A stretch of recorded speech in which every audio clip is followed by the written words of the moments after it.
Hey, it is Stephanie Martin with Move by Purpose, and I want to jump right into this interview. Today's guest is Alicia Ford, otherwise known as the Impact Mentor.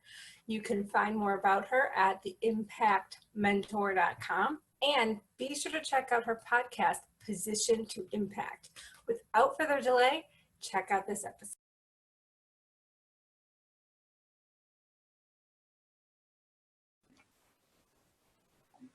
Hey, welcome to the show, Alicia. It is an honor to have you on the Surrendered Life show. I was just sharing about what it is that you do, but I always love hearing from the founder and creator themselves. What is your backstory behind why you started being Impactful Consulting, who you help, and how you help them? Yeah. Well, first and foremost, thank you so much for having me on the show. So I'm Alicia. I'm the Impact Mentor from the Impactful Consulting. And so I basically have powerful, intuitive women who want to have an impact in the world. They are striving to leave a legacy, but ultimately they have a core message and they're wanting to leave a digital imprint with that message by creating digital products, courses, coaching, ebooks, whatever that digital imprint is, but they're trying to put that core divine message in a digital print and leave that legacy that they're trying to strive for. I started this because I felt like I had a core message to share, and I felt like I needed an outlet to get it out there. And I started this in 2015, and with technology the way it was, I knew I could create a bigger platform than what was done previously in the past. Absolutely. And you know what? Technology can be our best friend and also our worst enemy, and be very overwhelming to people that may be used to doing business offline. So what are some of the things you help them overcome when it comes to getting online and doing business digitally? Yeah. So the first thing we focus on is building the internal expertise. So a lot of times we're already an expert. So your experiences, your skill set, your gifts, your talents, and on top of that, your divine message and platform that you're trying to create already puts you at expert status. Expertise comes from within. So what I do is I help my clients, my customers, my followers really own the fact that just because you're moving to an online platform, or just because you're starting to write a book and you've never written a book before, or just because you want to teach in an online classroom and you've never been a traditional teacher before, doesn't mean you're not an expert. It's you're moving the platform. The platform is new to you, but what you're talking about and what you're teaching and what you're putting out there, your message, you already know that stuff. So we start with developing that foundation of you are an expert. Let me reinforce to you what your skills, your gifts, your talents are. So we do this assessment and we do a whole timeline. And a lot of times my clients don't realize that they're bringing skill sets that they didn't even realize that they had. And when you do that, when you truly connect to all the gifts, when you see everything, I do a timeline. I have them create their life timeline, and then I have them create a work timeline. And we really start to map out like all the gifts and skill sets that they've been bringing and expertise that they've been able to bring.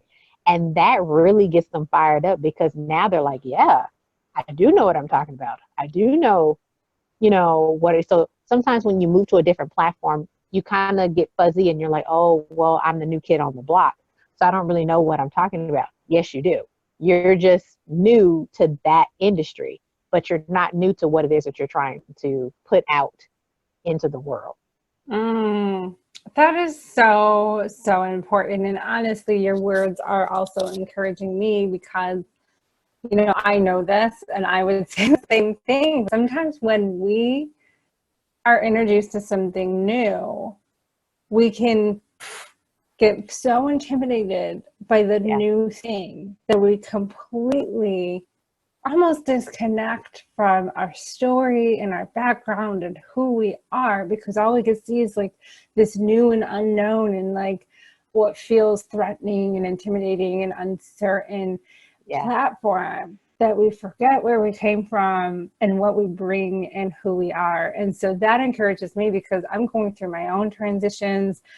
And I was like, oh gosh, man, I know what this process is like. I know the process of change is like, man, and because I coach so many of my clients through this too, of like the new technology, or maybe even a new job, or like maybe speaking for the first time, or writing your book for the first time, or going on Facebook Lives, or whatever those are.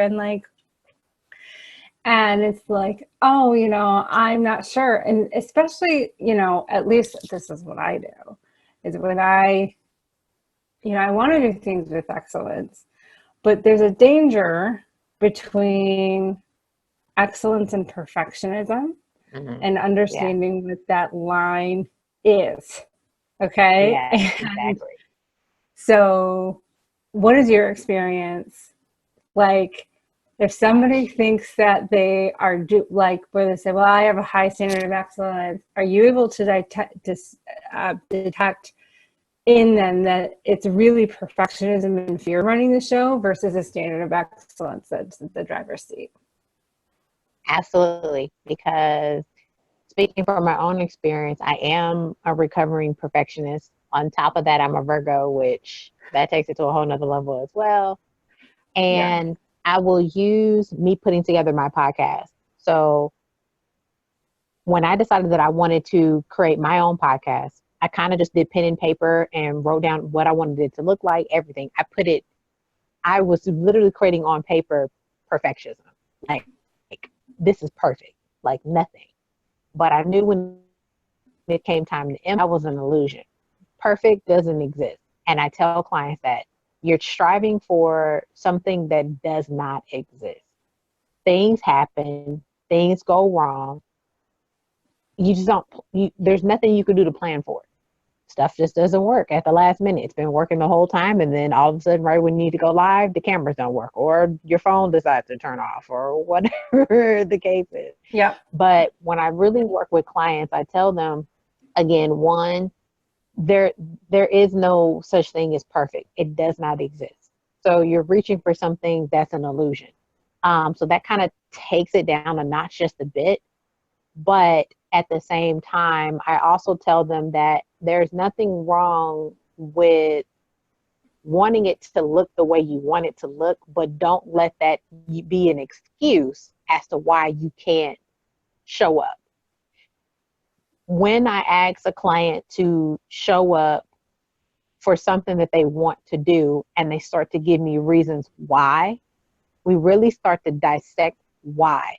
So if you tell me that you can't go live because you don't have the lighting, or you don't have, the aesthetics, the excuses, right? All the behind you, I ask very gently, I was like, okay, so why do you feel like you need those things? And then when they tell me those things, when they start to tell me, okay, well, because, YouTube, people are used to a certain aesthetic, and people expect, the right editing and the right lighting. And I was like, okay, well, if you don't put the video on YouTube and you just do live stream, you don't need those. So what's the next excuse? So then if they give me another excuse, that's when I start to figure out, like, oh, it's something else. It's something fear-based, because perfectionism is fear-based. You don't want to do something because you're trying to control the situation, and you want to control everything, and you can't. Yes. Ah, that's so good. And I think a lot of people think that like they justify or they lie to themselves, or like they kind of deceive themselves into thinking like, I just want to do things with excellence. And it's like, no, you're trying to control what people think of you and how people perceive you. And like, if you're going to get rejected or not, or if you're going to look foolish or not. And it's actually all about this external thing you're trying to control. The same thing happens with avoidance behavior. The reason people are avoiding is because they're avoiding this fear, this pain that they perceive or think or project is going to be there, so they don't do it at all. So, and Yeah. perfectionism is a form of avoidance. It Yeah. just looks like you're productive, but it's really inefficient, and it's a total Exactly. energy suck and time. Just it's a dangerous cycle, so you've got to be aware of that. So what are some tips for those that can relate to that and are like, okay, what's the difference between excellence and perfectionism, and what are some key indicators to help somebody know that difference within themselves and start to begin asking some powerful questions in self-coaching almost themselves? Like, if you can Hmm. see it, not all of us can, right? Right. That's the power of coaching and having a, Yeah. a guide with us. But eventually, like, I love helping my clients get to a level where they start developing some self-coaching and guidance themselves. It's the ultimate form of empowerment, right? Right. So what are some tips for the listeners that you have to give those that want to know, like, okay, if I find myself kind of getting stuck in the cycle, how can I be aware of it or break it Yeah. and kind of help guide myself out of it? Well, I'm a firm, it works for me. And then it has worked. It's asking yourself those questions of why. And somebody used to do this one thing, and I have used it forever and since. It's asking yourself, okay, so that. So I would say, okay, I'm not ready to go live with this episode on my podcast because, and then I let myself say all the reasons why I can't go live. And when I look at it, and it helps to write it. So if you were to write it down, I can't make it go live right now because it's not edited. I can't make it go live right now because the sound quality wasn't what I wanted to be. I stumbled over here. I forgot to say this or blah, blah, blah, blah, blah, whatever Mm-hmm. the reasons are. And then you look at your reasons, because I'm not calling them excuses yet, but look at your reasons. And you need to look at, is any one of these reasons anything to do with what I was trying to say? If I was able to say what it is that I was trying to convey, everything else is external. If Mm-hmm. the goal of what you were trying to do got done, but you're now fixated on making it pretty, making this, or some people won't do something because they don't know how to market yet. So they're like, well, how do I post it on Instagram? And how do I get likes on this? And you're worried about the wrong thing. The thing that you're trying to do, the thing that you're trying to put out has zero to do with marketing. You have to separate the two. Just because you can't figure out how to market it yet doesn't mean you shouldn't put it out there, because guess what? Putting it out there, you can backtrack later. Videos live forever. There was a beautiful lady that I interviewed for my podcast, and her name is Bonnie Frank. And she said this, and I've been repeating it. She was like, a blog post lives forever. A video lives forever. A live stream lives forever. It lives forever. You can always go back later and promote it, but you can't promote something that's not there. So Yes. even if you have a podcast and you have like 5 episodes already recorded, just load them up. Even though you may not get the listens right then, there's nothing stopping you the next year promoting them. Now that you've figured out how to promote them, now that you know how to do SEO and how to get them Google recognized and all that stuff, you can go back later. Just put it out there. Don't worry about the marketing. So again, I would say, is the reasons why you're not showing up or not putting something out there based on the actual content, or is it other things? And if it's other things, then I would question your motive. Oh, so good. And what I would say is what that key point is, the power of the objectives, the purpose, the purpose of the action, which, getting clear on purpose, however, like this large, massive life purpose, or like the purpose of the task at hand, um, is so essential to move through this stuff. Otherwise, we get so distracted and lost by all the things that, you know, making it pretty, mastering this beautiful marketing campaign, needing to have blah, blah, blah, when really you got to get back to that question of, did I deliver on the purpose or the objective? I was taught this in public speaking, okay, because a lot of people have a lot of nerves around public speaking, and it's very tempting to, we can do this for a job interview or any new thing, right? And it's very tempting to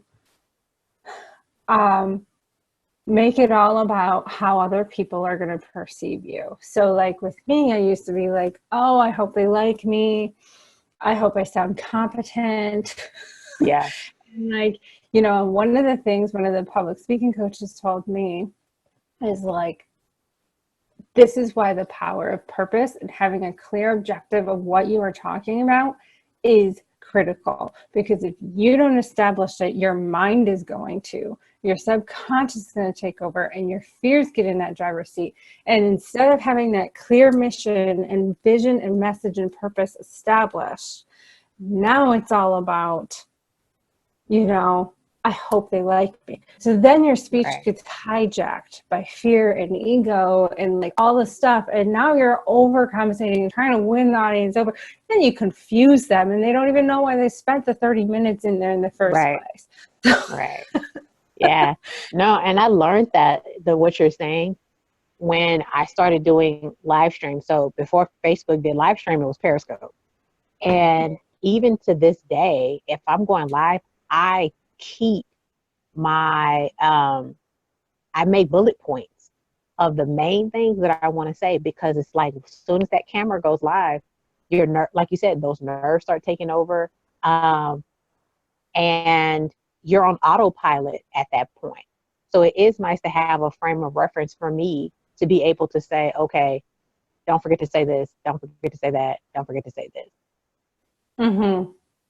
Absolutely. So, okay, I know we talked about the power of impact and legacy.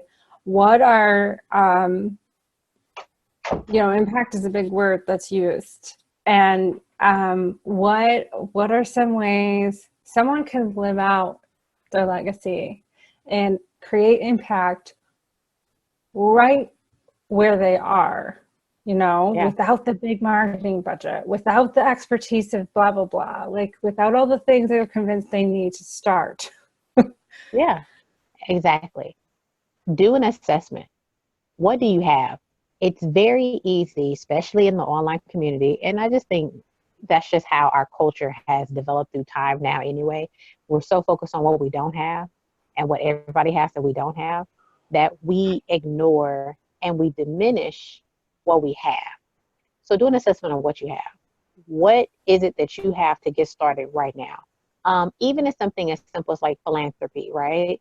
You know, one of my biggest goals is to become a millionaire, because in my mind, when natural disasters happen, when these big like earthquakes and tsunamis and hurricanes, I'm from Houston. I live in Houston. So 2 years ago, we had Hurricane Harvey, and that was a big hurricane. And one of my visions is to be able to cut checks. Like, you know, people don't think sometimes like, oh, money doesn't mean anything. It can be a very great tool for people who need stuff. And so when you lose your house, I mean, yeah, we can pray about it. Let's pray about it. But you want a new house. And that costs money. So I look at it as, so, you know, even if something is philanthropy, we think you can't donate because it's not $1,000. It's not 3 zeros or 4 zeros or 5 zeros. If you can only give $10, give $10. It's the habit that you're trying to create. It's the emotion, it's the spirit, it's the gratitude, it's the humility, it's the energy, it's the effort that you're trying to create. And then as you grow and as your resources grow, then you'll be able to do more and more. So Podcasting, same thing. If all you have is this as a mic and an audio recorder on your phone, go for it. Live stream. If all you have is the blank wall inside of a closet, Mm-hmm. do what you have to do. There is nothing wrong with being a beginner. And remember, every expert was a beginner. I started somewhere. Every guru was a beginner. Gary Vee was a beginner. He'll tell you. Mm-hmm. So I think those are some things that you have to kind of put in the front part of your mind, is that look at what you have, start with what you have. If you have a message and you have a way of putting that message out there, it's enough. That's the biggest thing. It's accepting that it's enough. It's more than enough. Oh, amen to that. You know, and this, I love this because I believe that you are just breaking off the excuses, and you're just unshackling all of that out of the minds of these listeners who are convinced, you know, I'm just a stay-at-home mom, or I'm just whatever that just is, you know, and fill it in with, you have it. I mean, I love biblically all the stories that what you just shared is like, what do you have? Use what you have and watch it get multiplied. And so and it's so empowering. Really, it's empowering. We are empowered to prosper. So it is so empowering and freeing to be able to use what we have and trust that it will increase and grow and multiply at a rate that's deemed divinely and appropriate for us with where we are at. But anyway, I would love to keep talking and chatting with you. We could go and go, but I want to be aware of your time and honor that. How can people connect with you, Alicia? Yes. So first of all, you can find me at theimpactmentor.com, theimpactmentor.com. You can follow the podcast at theimpactmentor.com/podcast, but I'm on Instagram, and that's at the Impact Mentor. So I kept it very, very easy. And easy to follow. Awesome. Awesome. Well, I encourage all of you listening to check her out, follow her, listen to her podcast, keep getting the wisdom and the goodness that she shares, keep encouraging yourself and stepping out there and making that impact and living out your legacy.